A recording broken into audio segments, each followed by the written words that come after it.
ये कहानी एक छोटे से गांव शांतिपुर की है, जहां लोग साधारण जीवन जीते थे लेकिन एक दूसरे की मदद करना नहीं भूलते थे। इस गांव में एक गरीब लेकिन ईमानदार लड़का रहता था। उसका नाम था अर्जुन। अर्जुन अपने माता पिता के साथ एक छोटी सी झोपड़ी में रहता था और खेतों में मजदूरी करके घर चलाता था। अर्जुन पढ़ाई में बहुत होशियार था, लेकिन पैसे की तंगी के कारण वह स्कूल छोड़कर काम पर जाने लगा। उसके पिता बीमार रहते थे और माँ दूसरों के घर बर्तन मांजती थी। अर्जुन के दिल में एक ही सपना था, अपने परिवार को गरीबी से बाहर निकालना, लेकिन कभी भी गलत रास्ते पर चलने का ख्याल उसके मन में नहीं आया। एक दिन गांव में एक अमीर व्यापारी आया। वह गांव में एक फैक्ट्री लगाना चाहता था और उसे एक भरोसेमंद व्यक्ति की जरूरत थी जो उसके काम की देखरेख करे। उसने गांव के मुखिया से पूछा कि कौन सबसे ईमानदार और मेहनती है। सभी की जुबान पर एक ही नाम आया, अर्जुन।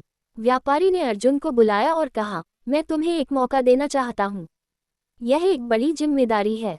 तुम्हें मेरे ऑफिस की देखरेख करनी होगी, लेकिन याद रखो, ईमानदारी से काम नहीं किया तो नौकरी चली जाएगी। अर्जुन ने सिर झुकाकर कहा, मैं गरीब हो सकता हूँ, लेकिन मेरी ईमानदारी अमीरों से भी अमीर है। अर्जुन ने पूरी लगन से काम करना शुरू किया। धीरे धीरे व्यापार में वृद्धि होने लगी। व्यापारी ने अर्जुन को अपना सबसे विश्वासपात्र आदमी बना लिया। लेकिन जहाँ अच्छाई होती है वहीं जलन भी होती है। एक दिन फैक्ट्री का दूसरा मैनेजर रवि, जो खुद व्यापारी का चहेता बनना चाहता था, अर्जुन को बदनाम करने की साजिश रचता है। उसने व्यापारी के ऑफिस से पैसे चुराए और सबूत ऐसे छोड़े कि शक अर्जुन पर जाए। जब व्यापारी ने पैसों की चोरी देखी तो सीधा अर्जुन को बुलाया। क्या ये तुमने किया? व्यापारी ने कठोर स्वर में पूछा।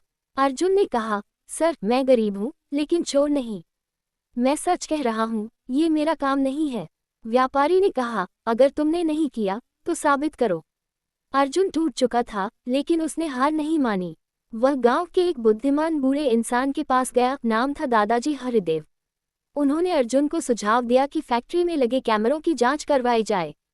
व्यापारी को अर्जुन की बात पर यकीन नहीं था, लेकिन उसने कैमरों की फुटेज निकलवाई। और जब वह वीडियो देखा गया तो उसमें साफ दिखा कि रवि ने पैसे चुराए थे। व्यापारी को अपनी गलती का पछतावा हुआ। उसने अर्जुन से माफी मांगी और उसे अपनी फैक्ट्री का पार्टनर बना दिया। अर्जुन की ईमानदारी और सच्चाई की जीत हुई। अर्जुन अब न केवल अपने परिवार को अच्छे जीवन में ले आया, बल्कि गांव के गरीब बच्चों के लिए एक स्कूल भी खोला। वह हमेशा कहा करता था, सच्चाई की राह कठिन जरूर होती है, लेकिन उसकी मंजिल सबसे सुंदर होती है।